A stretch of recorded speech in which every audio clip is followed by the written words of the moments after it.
మనము సిరికూర పప్పు చేసుకుందాం అండి. ఎలా చేద్దాం అనేది చూద్దాం. మనము సిరికూర అయితే చూసారా, ఫ్రెష్గా ఉంది సిరికూర అయితే. ఇది సిరికూర మాట. నేనైతే 2 కట్టలు తీసేసుకున్నాను అండి సిరికూర. కందిపప్పు చూసారా, కడిగేసుకుందాం మనము. కందిపప్పు కొంచెం చింతపండు అండి, మన టేస్ట్కి కొంచెం చింతపండు వేసేసుకుంటున్నాం. పచ్చిమిరపకాయ ఒక 5, టమాటా ఒక 4, ఒక ఉల్లిగడ్డ మాట. ఇప్పుడు మనం ఎలా చేద్దాం అనేది చూద్దాం ఫ్రెండ్. మనమైతే సిరికూర పప్పు మాట.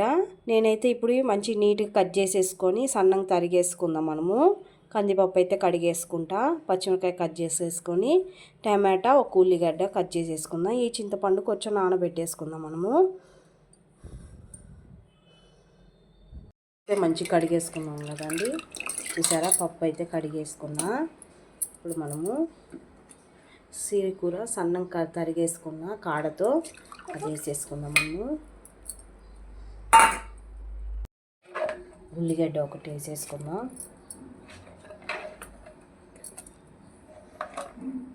పచ్చిమిరపకాయలు 4 టమాటా కూడా వేసేసుకుందాం మనము.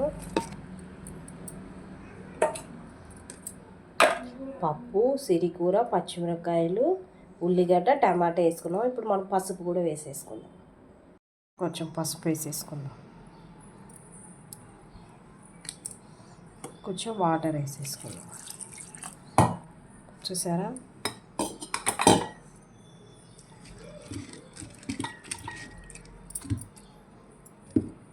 ఇప్పుడు మనం కుక్కర్ మూత పెట్టేసుకుందాం.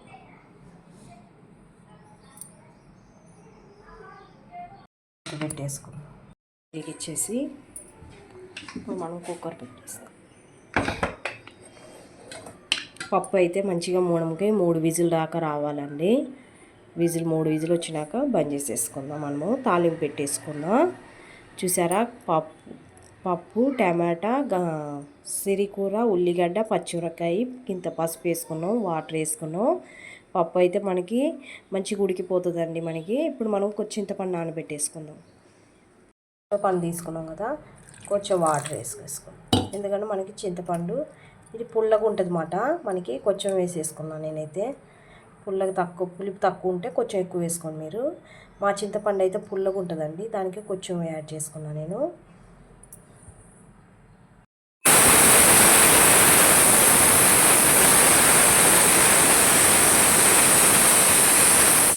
దాకా వచ్చింది కదా, ఇప్పుడు మనం స్టవ్ బంద్ చేసేసుకుందాం. పప్పు అయితే మంచిగా ఉడికిపోయి ఉంటుంది మనకి. ఇప్పుడు పప్పు మనం ఎట్లా ఉడికిందని చూసేసుకోండి. చూసారా, ఇంత గుమ్మ వాసన వస్తుంది. సిరికూర పప్పు మంచిగా ఉడికిపోయింది మనకి. ఇప్పుడు మనము చింతపండు వేసేసుకుందాం అండి. నానబెట్టాం కదా, ఆ చింతపండు అయితే వేసేసుకుందాం మనము. నానబెట్టిన చింతపండు అయితే వేసేసుకున్నాం మనము. చింతపండు అయితే మంచిగా ఇట్లా వేడికి మనకి చింతపండు కూడా మంచిగా మెత్తబడిపోతుంది కదా. ఇప్పుడు మనం సాల్ట్ కూడా వేసేసుకుందాం సరిపోగా. కూడా ఇలా మంచిగా మెదిపేసుకుందాం. మనం చింతపండు వేడి పైన వేసాం కాబట్టి మంచిగా అది మెత్తబడిపోతుంది మనకి. ఇలా కొంచెమే వేసాం కాబట్టి చింతపండు ఇలా పప్పు మెనుముతో ఇలా మంచిగా మెత్తగా చేసేసుకుందాం మనము.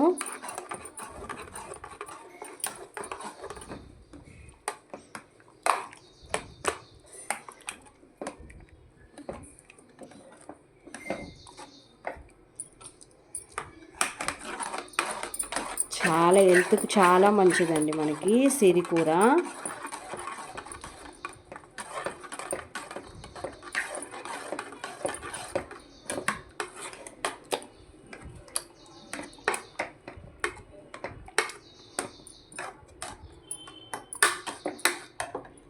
మంచిగా మెదుపుకున్నాం కదా, ఇప్పుడు ఇవి తీసేసుకొని మనం వాటర్ ఏమి యాడ్ చేయొద్దండి. మనకి పప్పులోకెళ్ళనే మనకి సరిపోగా కొంచెం వాటర్ అయితే వేసేసుకున్నాం.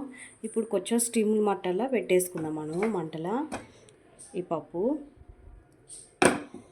తాలింపు చేసేసుకుందాం. ఇప్పుడు మనము తాలింపు చేసేసుకుందాం. ఇవైతే మంచిగా కొంచెం మనం స్టీమ్లో పెట్టేసుకుందాం. పప్పు అయితే దంచేసుకున్నాం మనము.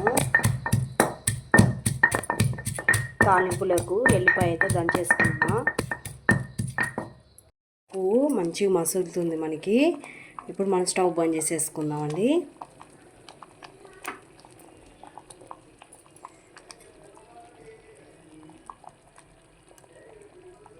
ఒక గిన్నెలోకి తీసేసుకొని మనం తాలింపు వేసేసుకుందాం.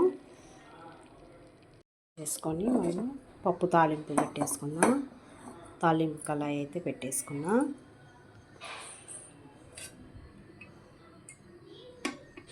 ఆయిల్ వేసేసుకుందాం.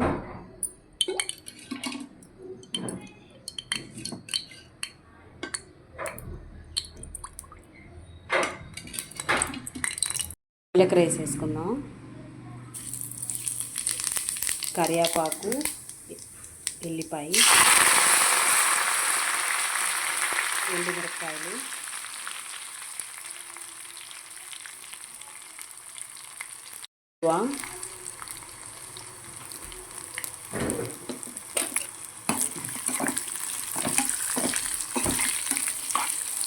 పప్పు అయితే ఒక గిన్నెలోకి తీసేసుకున్నాం కానీ ఇప్పుడు ఈ తాలింపు కూడా దాంట్లో వేసేసుకున్నాం.